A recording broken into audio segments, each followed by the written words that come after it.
Hey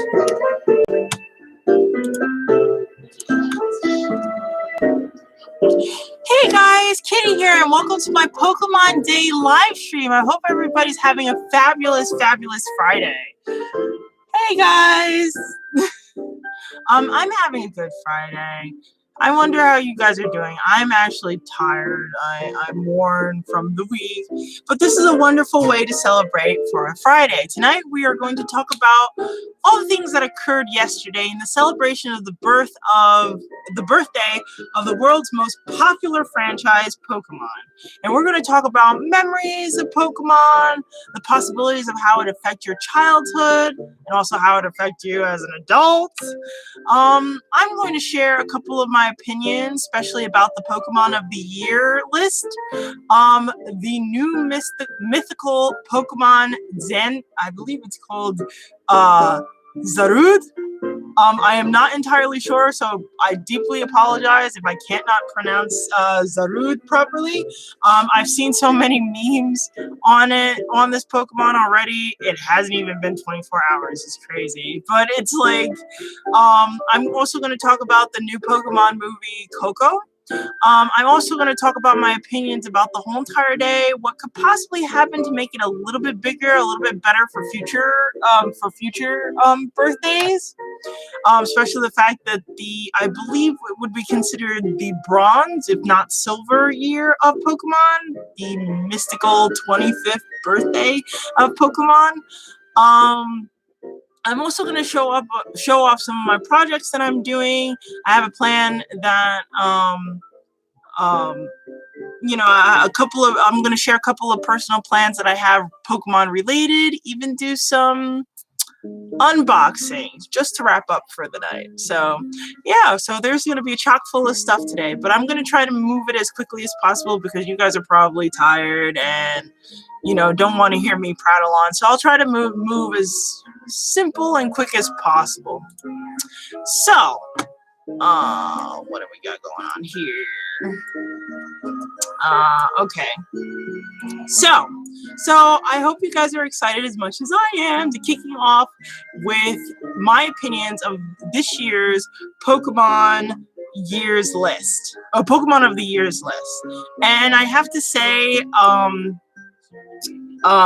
it's spoiler ridden, but it's been plastered all over YouTube. It's been plastered all over Google. So I believe everybody has seen what Pokemon the Pokemon list of the year has to offer. So I'm only going to go over the top 10.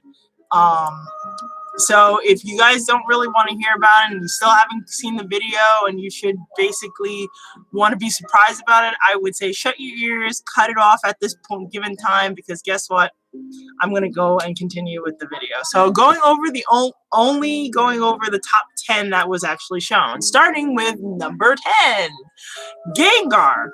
Now, Gengar, I've seen it basically crop up in a lot of merchandise as of lately.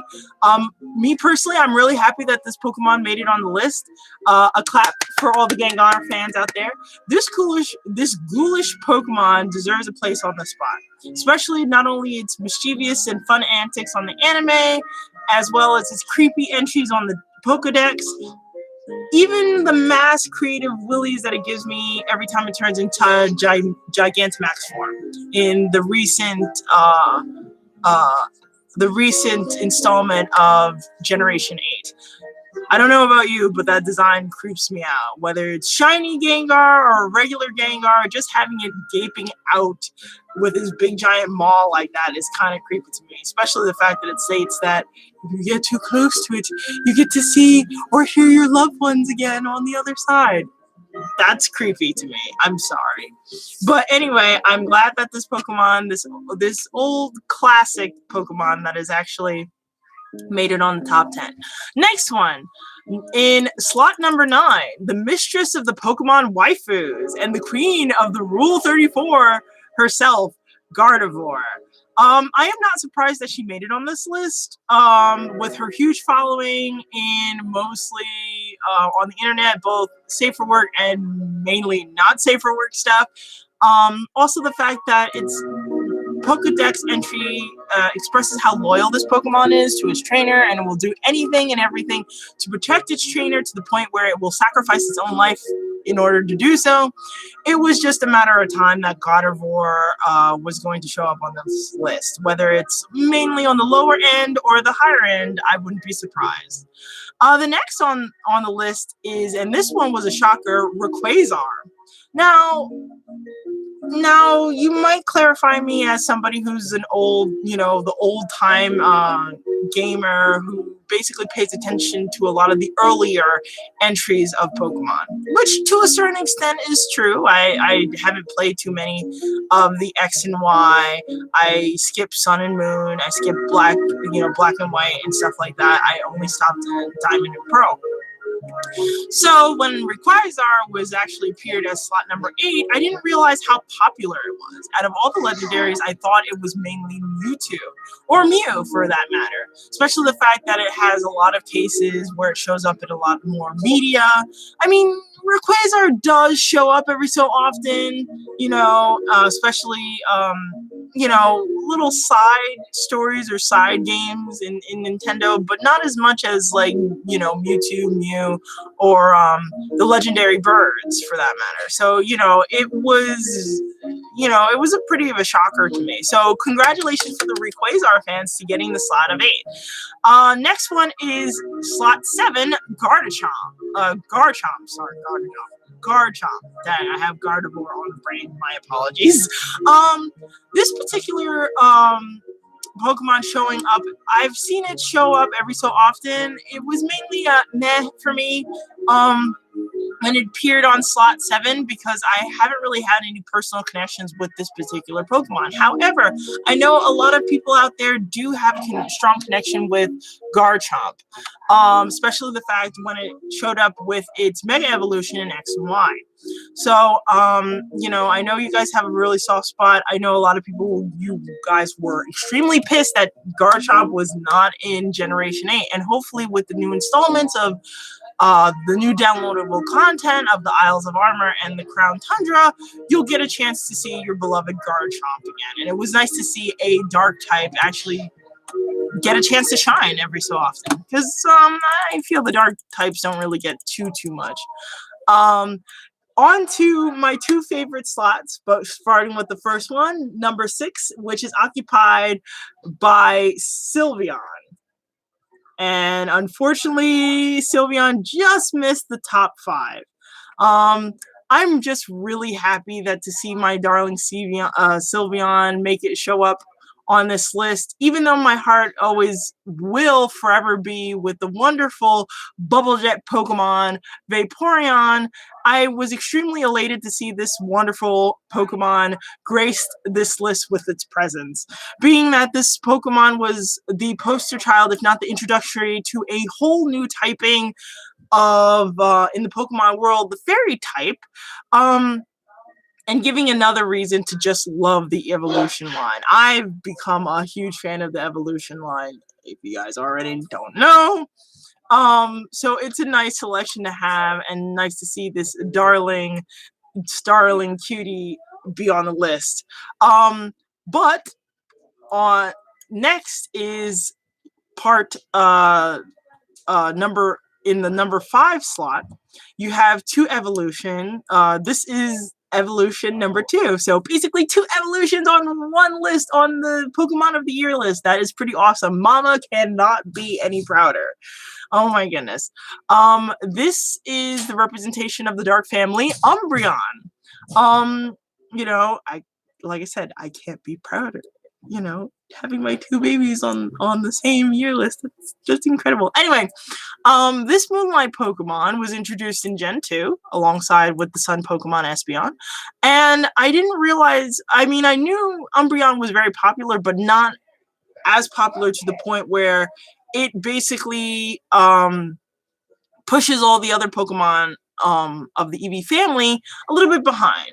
But then again, not only the fact that it looks cool, its Pokedex is really cool, and its powers are often favored in a lot of battles. Umbreon is basically the token evolution that I see in a lot more selections when it comes to the battle scene or the team scene, you know, the more of the people who really take a thrill in battling a lot. So I see Umbreon taking its place pretty much on the top 5. So I'm really, really happy about that. Next one for slot number 4 is Charizard. Now, I was shocked that this particular Pokemon is at slot 4. Charizard has been popular for a lot, especially the fact that it's one of the few Pokemon that has so many battle form variants. With the Gigantamaxing and Dynamaxing and the 2 versions of Mega Evolutions. Not a lot of, even though there are some Pokemon who have Mega Evolutions, they don't get 2. Charizard has like 2 Mega Evolutions, X and Y. So it was a shock to me that it would be on, you know, this low part of the top 4. Top 5. Especially the fact that also in the battling scene, every time usually Charizard gets a new form, it's pretty well received. I mean, yes, Gigantamax, you know, overall Generation 8 had a lot of hiccups and problems and stuff like that, but, ooh, excuse me. But on the whole, more cases than not, it's usually received very well. I'm just glad that, me personally, I'm just really glad that this original OG gets a chance to shine. Especially a lot of cases now, more people are more gravitating to more of the middle of the road Pokemon, stepping away from the original gang or the original OGs of Pokemon. Now, this one was a huge shock. Slot number 3 was taken by Mimikyu. This thing overtook Charizard. Well, one thing is for sure, I can understand why this cutie basically took the whole entire Pokemon world by storm. Along with the fact that not only Mimikyu has this cute factor of having sort of like this drawn-on Pikachu suit, kind of also mixing it with a little bit of creepiness. The Pokemon Dex is one of the most saddened and heartfelt things out of the Pokemon listing to date. Feeling a sense of loneliness and always craving for that companionship.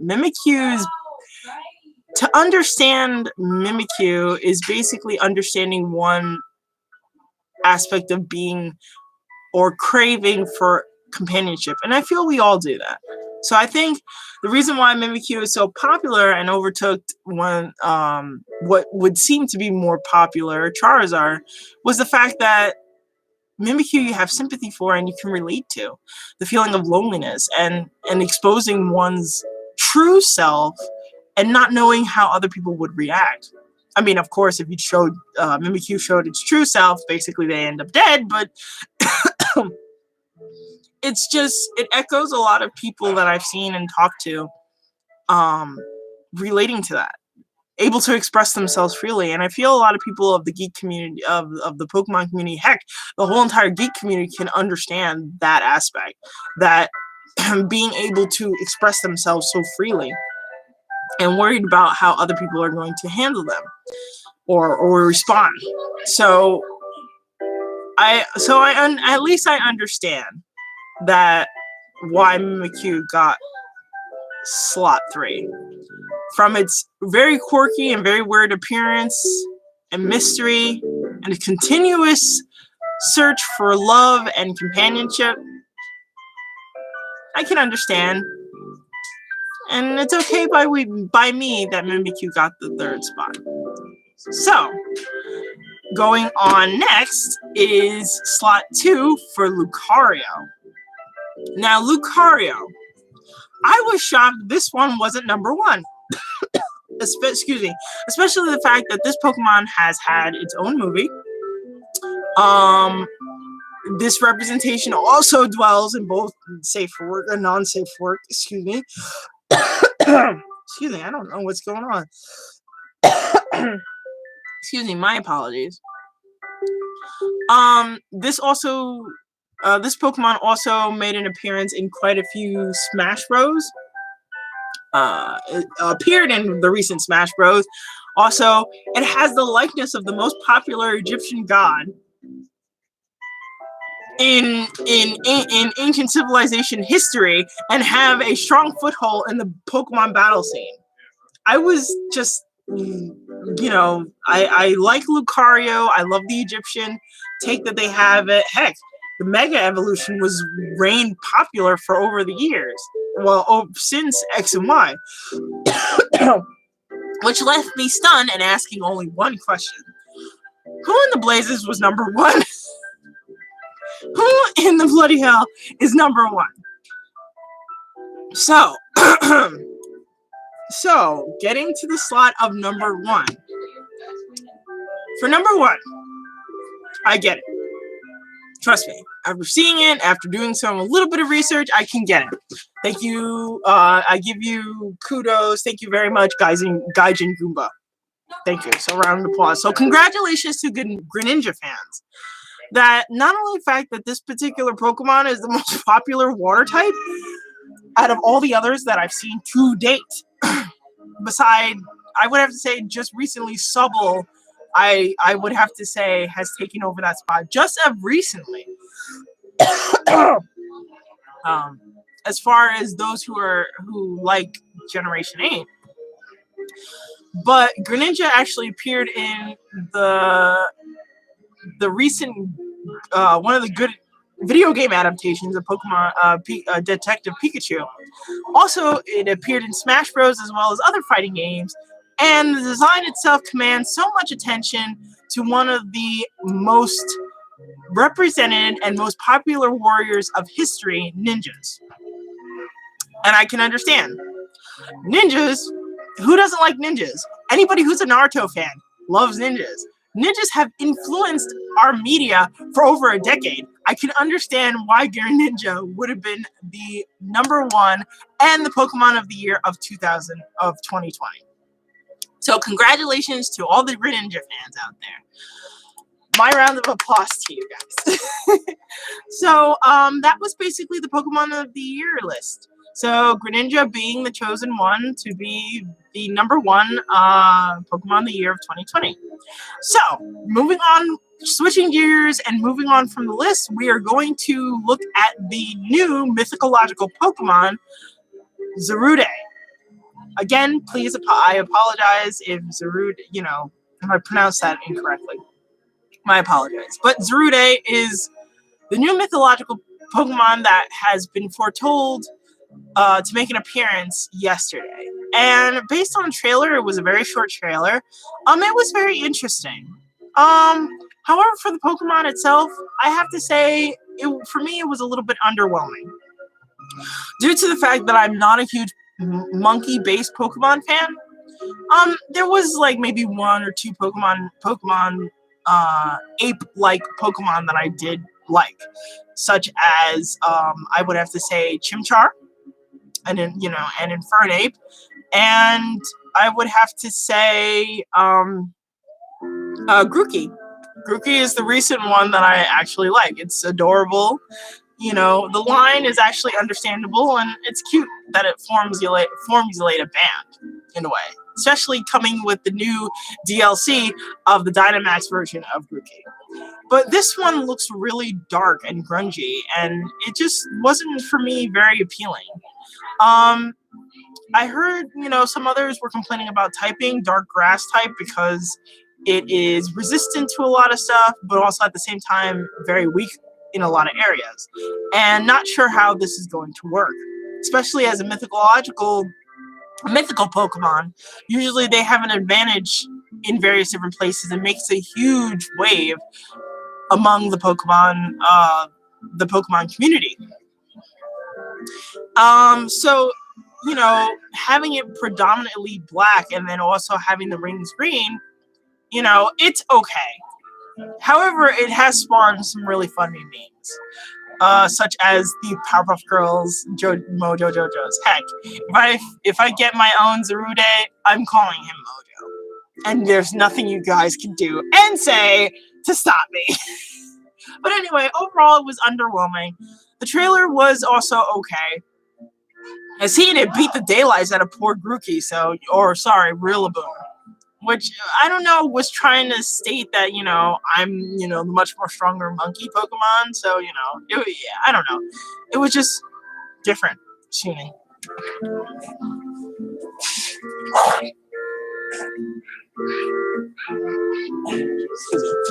Gee, from sneezing and coughing and all this other stuff. Oof. Anyway, moving on. So that was my first impression of Zuru Day when I saw it. So it was mainly, it was okay. I can understand a possible connection. Somebody said something about mythology in Great Britain that refers to a specific type of monkey-dog hybrid, which of course I have to do some more research on. I would recommend you guys take a look that up. I believe Hoops and Hip Hop, who is also a fellow PokeTuber,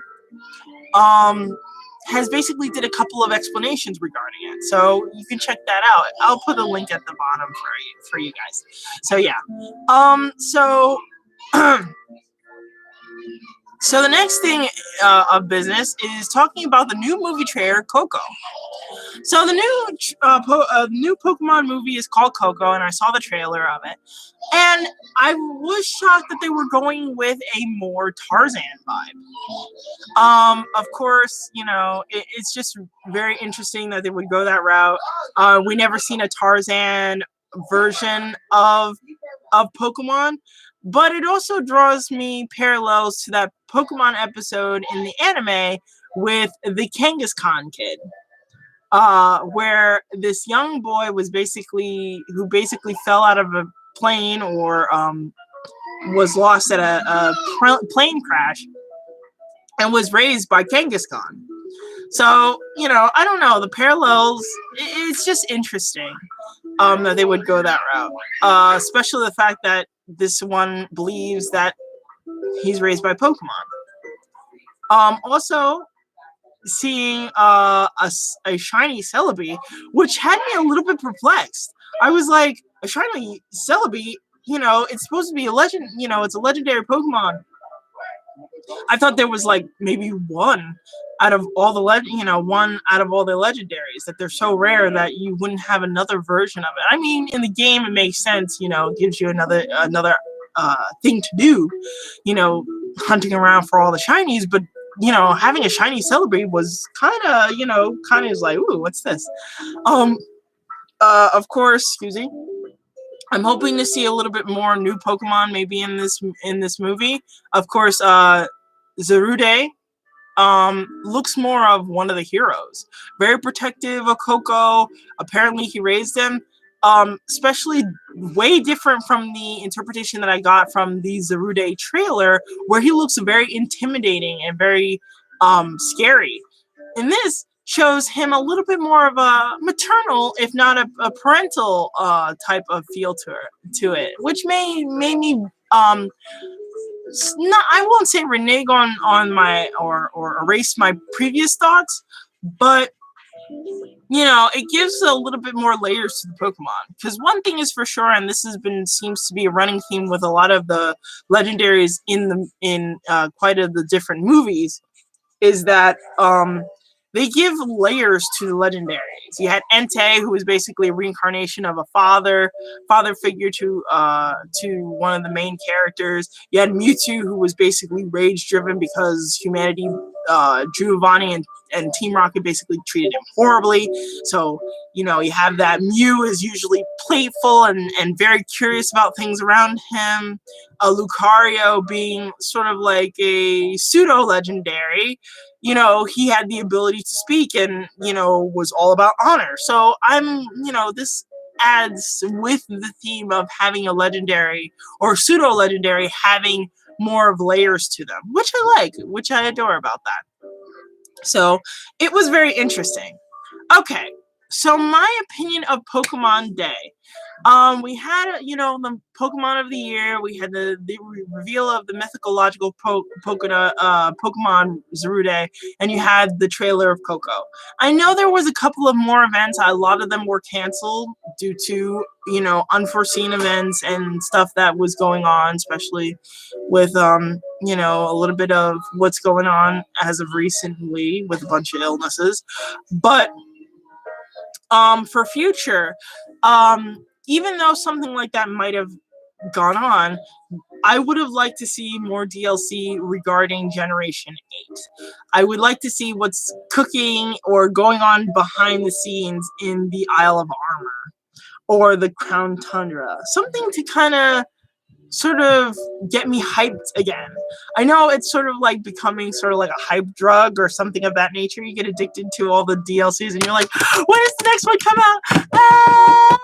But I know patience is a virtue. You have to wait, and stuff like that. But I would definitely would like to see more DLCs or new merch that they're coming out. Of course, being who I am, I'm always looking out for new merch, new plushies or anything like that.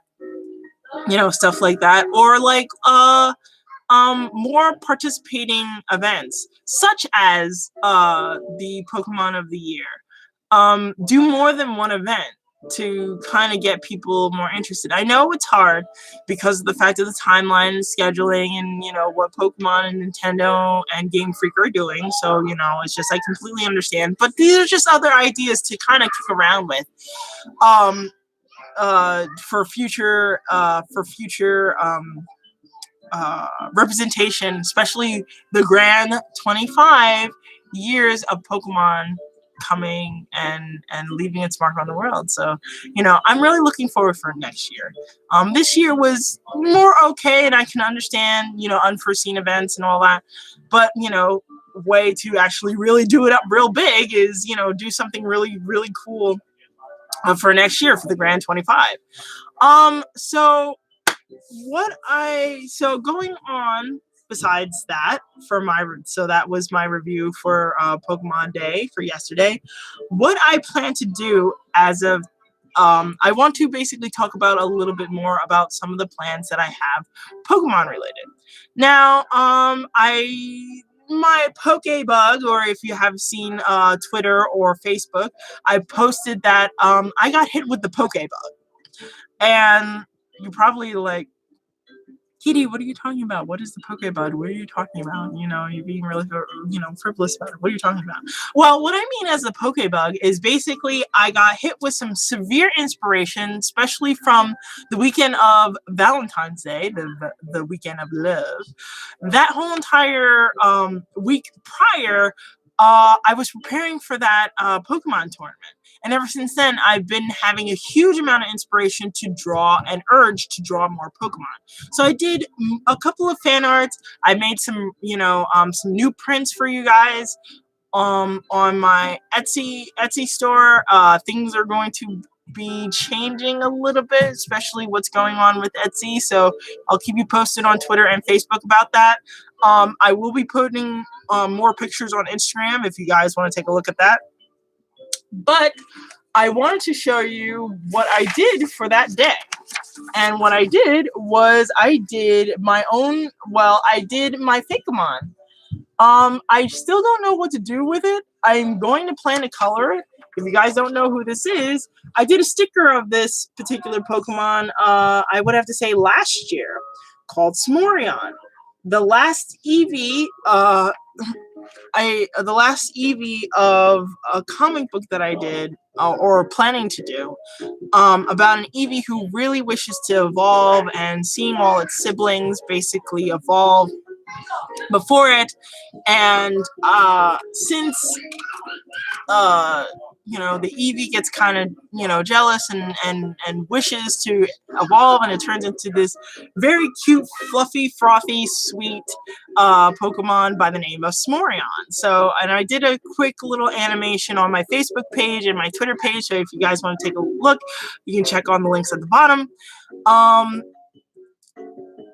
yeah, so I did this particular Fakemon. I thought it would be really cute, especially the fact that I was really disappointed that in Gen 8 they had no new evolutions. So I did my very first dual type Eevee. Since there's still some other typings that they should go and try to do, but hey, I didn't want to. I felt this particular Pokemon would fit in the range of a dual typing, so I thought it would have been really cool and stuff like that. It's a fairy fire type actually, and it has a little special ability called Roast, which is similar to like a Sunbeam. Roast is basically an attack that has to be taken. First of all, it has to be powered by its at least a decent amount of HP points, and then it uses like a sort of like a Uber. It's like an Uber flamethrower where it roasts the other Pokemon basically alive, like a campfire. So I know that's kind of dark for something of for a cute Pokemon such as this, and especially for evolution. But hey, Pokemon has been dark in various different points as well. So I'm planning to do maybe a print of this evolution. So if you guys want to take a peek at it, maybe a t-shirt for this particular design, and I don't know. I will post, I'll basically express you. Oh, thank you very much, Kid Anime. And yes, Ninja Toad is number 1. And thank you. And hi, Justin. How are you? So yes, thank you. Well, thank you very much. So yeah, so I will be doing that picture as well. But I also did. Now I know. Well, I'm not gonna. I don't know if I should show this. I know quite a few of you did do a poll with me on Facebook.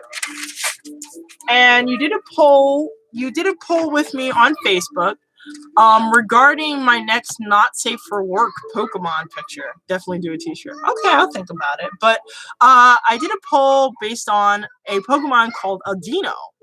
And it was choosing between regular Adino and Mega Evolution Adino to do a pinup picture. Now, I have this. Now, I'm thinking about adjusting it a bit. I'm planning to do a live stream based on this particular Pokemon, and it will be posted on Facebook as well as Instagram and Twitter. So again, I will leave the link at the bottom if you guys are interested to see. And if you guys want to watch me line it and color it to bring this particular Pokemon darling to life, then you shall watch me on Twitch. Of course, I will do a speed run on YouTube a little bit later, but hopefully, if it's not this Saturday, it will definitely be during the week. It will definitely be during the week next week. I don't know if I expressed that correctly. It will be done. If not this Saturday, it will be done the following week. Okay. So yeah, this is the Mega Adino that you guys chose. So yeah, so that's what I have in store for you guys as far as Pokemon Day. Unfortunately, because I had to work all day that day, I didn't really get a chance to celebrate it with my artwork the way I would like it to. So, you know, hey, this is the second best. And last but not least, to wrap up the evening, I'm going to do a couple of unboxes, because Pokemon can't be complete without basically showing off the Pokemon merch. So, let's see. Oh, not this one. So, today, I had to run into GameStop because of the fact that there has been a Pokemon sale, and I couldn't necessarily help myself. I'm sorry about that, guys. Sorry! But I couldn't help myself, and, you know, with all the craziness in Pokemon Day and, you know, expressing my love for Pokemon, I decided to get these two Eeveelutions, Umbreon and Espeon, that both came out in Gen 2. Look how cute they are. These are brand new that you can get at GameStop. I'm not really big, like, I do shop at GameStop now more so because it has some really cool, interesting geek stuff and apparel, and it's just really cool. And these cuties were basically looking at me like, take us home, take us home. So, well, that's what I did. I took them home. So, so yeah, these cuties I got today. So, eventually I will take them out of the box, but yeah, they're just so soft. They're so soft. They're like, so yeah. So I have that, and then I have this that I got. This I got online. This it was done by an independent creator. What they do is they do like miniature little fluff. Thank you so much. I think they're cute too. But this particular person, since they were on sale, usually if you're not careful, they would be like in the like 35, but I got them at 26 because of the sale. So, so I lucked out. If somebody didn't say anything to me, I wouldn't have known. So yeah, but like I was saying before, this was done by an independent creator. This person does plushes and stuff like that, but many miniaturized ones. See? So let's see what we got here. Oh, this one is so cute. Look. Oh, how cute. Now, this is handmade. I can't believe how cute. The pictures don't do it justice. It's freaking adorable. I love it. It looks like a little cotton ball. Oh my god. I can see that you can put this on your desk, like at work or something like that. And this is like, this is of Sylveon. And I fell in love with it. And you usually find this on eBay. The person is named Miss Batchman. Now, one of the things about these is, unfortunately, she doesn't sell these outright. She usually likes to bid on them, so giving everybody a chance to bid on them, and whoever was the highest bidder gets them. And I lucked out with this one because somebody was like really wanting that one, and I was like, no, not at all. Yeah, I have to support my fellow otakus out there, my fellow Pokemon fans, my fellow artists. I have to. Because, the same way I would want a fellow artist to, help me out when the time comes. Which is relatively most of the time because, artists gotta eat. So, next one is, oh, look, my favorite. Ah, you're so cute. Oh my god, you're just so adorable. Oh my god. The pictures don't do these things justice. Oh my god, this is just so cute. Oh my god. It's so cute. I love the eyes. I mean, it's just like so soft. So soft. So this is Vaporeon. I just showed you Sylveon, and this is just like so cute, handmade. Eeveelutions. I'm like, when I originally want to change up my setting, as far as like, I want to change up my setting and my work desk and all that. And I might have these little guys like surrounding me. It's just like so, oh my god, these are just so cute. Like the picture, like I said, the pictures don't do them justice at all. If you want, every so often she makes these. Again, you get these on, she usually auction these off on eBay, but most of the cases I find these artists on like Facebook, and they're independent, and they sell. Some of them sell directly to them instead of basically going by a store like Etsy, which I'm starting to think that might be the best bet in that regard. But look, so Vaporeon, Sylveon, they're so cute, and I think I have one more. I have one more out of the box, so let's see what I got.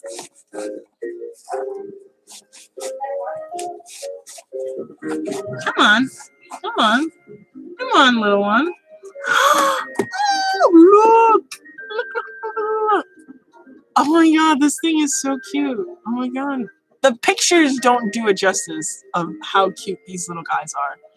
They're just, oh my goodness. Like,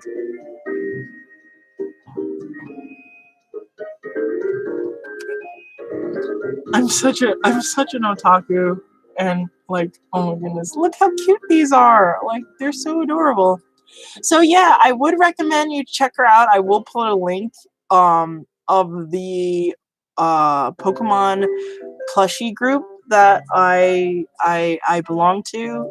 They have some really cool stuff, official stuff, and fan made stuff. These are one of the cutest fan made stuff that I've ever seen. Please support your fan. Please support your fellow artist. You know, they really put a lot of time and energy into these and creating these really cute little creatures. And it's just like, she's so talented and detailed. Each of the mini plushies is outstanding. I think, I know, right? I know. So it's just adorable. These guys are just adorable. I want to put these on my desk somewhere. They're just too cute. Hopefully she comes out with the rest of them, so maybe I'll collect them, because she had an Espeon, she had a shiny Espeon, she had a Flareon, she had 2 Umbreons, the shiny one and the regular one. Unfortunately, I didn't get a chance to win the Umbreon, but I can't necessarily get too mad because I got these 3 little cuties. So, and I'm happy. They're so cute. Oh my god, they're so cute. So, yes. So, if you guys want to see more Pokemon artwork that I have, I'll put the link at the bottom. You can catch me at Twitter and Facebook. If you guys just want to talk, I have Discord as well. And soon I will be telling you where I will be heading within a month or so, because there is a convention coming up soon. So I will hopefully see you guys there. All right? Yes. She had a shiny Umbreon. But yes, so that's it for today, guys. So it was really nice talking to you. I had a bunch of fun. I hope you guys had fun too. And I see you in the next video. All right? Bye-bye.